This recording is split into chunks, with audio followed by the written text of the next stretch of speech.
प्रयागराज महाकुंभ मेले में कल सुबह जो चमत्कार हुआ उसने पूरी दुनिया के होश उड़ा दिए। जब अचानक 16 साल की ये लड़की गंगा नदी में दौड़ने लगी। जिसने भी इस चमत्कार को अपनी आंखों से देखा उसकी आंखें फटी की फटी रह गईं। कहते हैं यदि एक बार भगवान शिव की कृपा किसी पर हो जाए तो वह आंधी तूफान तो क्या भव सागर को भी पार कर सकता है। बड़े बड़े काम जो पैसे से नहीं होते वह केवल महादेव के नाम से हो जाते हैं। और आज हम आपको इस वीडियोस के अंदर एक ऐसी लड़की के बारे में बताने जा रहे हैं जिसने महादेव का नाम लेकर बहती नदी को दौड़कर पार कर दिया। जिस काम को 20 साल से तपस्या में लीन बड़े बड़े साधु नहीं कर पाए वह मात्र 20 साल की एक भक्त ने कर दिखाया। दरअसल दोस्तों, प्रयागराज के एक पास के एक छोटे से गांव में रहने वाली 16 साल की गौरी बचपन से ही भगवान शिव की अन्य भक्त थी। उसका दिन महादेव के नाम से शुरू होता था और उन्हीं के नाम पर ख़त्म होता था।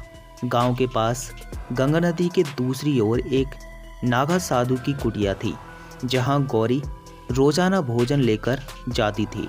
वह साधुओं को भोजन कराते समय भी महादेव के नाम का जाप करती रहती थी। एक दिन गौरी को भोजन लेकर साधु बाबा के पास पहुंचने में देर हो गई। बाबा ने देरी का कारण पूछा तो गौरी ने बताया कि नाम मिलने की वजह से देरी हो गई। नाव मिली नहीं थी इसलिए देरी हो गई। इस पर बाबा ने कहा, बेटी लोग तो भगवान का नाम लेकर भाव सागर पार कर सकते हैं, तू एक नदी पार नहीं कर सकती। बाबा की इस बात ने गौरी के दिल और दिमाग पर प्रभाव छोड़ दिया। उसने ठान लिया कि वह महादेव के नाम का सहारा लेकर नदी पार करेगी। अगले दिन गौरी सुबह सुबह साधु बाबा के पास पहुंच गई। बाबा ने आश्चर्य से पूछा, बेटी आज इतनी जल्दी कैसे आ गई? गौरी ने मुस्कुराते हुए जवाब दिया, बाबा आपने ही तो कहा था कि भगवान का नाम लेकर भवसागर पार कर सकते हैं। उसने कहा, मैंने भगवान का नाम लिया, महादेव का नाम लिया और गंगा नदी को बिना नाव के पार कर दिया। साधु बाबा को गौरी की बात पर यकीन नहीं हुआ।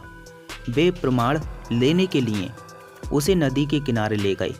वहाँ उन्होंने अपनी आंखों से देखा कि गौरी महादेव का नाम लेते हुए सहजता से नदी पार कर चल रही है। ये दृश्य देखकर साधु बाबा का सिर चकरा गया। उन्होंने गौरी को प्रणाम करते हुए कहा, देवी आज से तू मेरी गुरु है। मैंने जीवन भर भगवान का नाम लेकर उपदेश दिए हैं और भगवान का नाम भी लिया है। तूने भगवान को अपनाकर उनकी शक्ति को साकार कर लिया है। इस घटना ने ये साबित कर दिया कि सच्ची भक्ति से हर असंभव कार्य संभव हो सकता है, बल्कि ऐसा कोई कार्य नहीं है जो महादेव नहीं कर सकते। एक लड़की जिसने कभी ज़िंदगी में इस तरीके का नहीं सोचा होगा और वो सिर्फ महादेव का नाम लेकर के पूरी गंगा नदी को पार कर डालती है, सिर्फ पैदल। आप सोच सकते हैं। तो आशा करते हैं आपको ये कहानी और ये वीडियो काफ़ी ज़्यादा पसंद आया होगा। वीडियो पसंद आया हो वीडियोस को प्यारा सा लाइक कर दो, चैनल को सब्सक्राइब जरूर कर दो।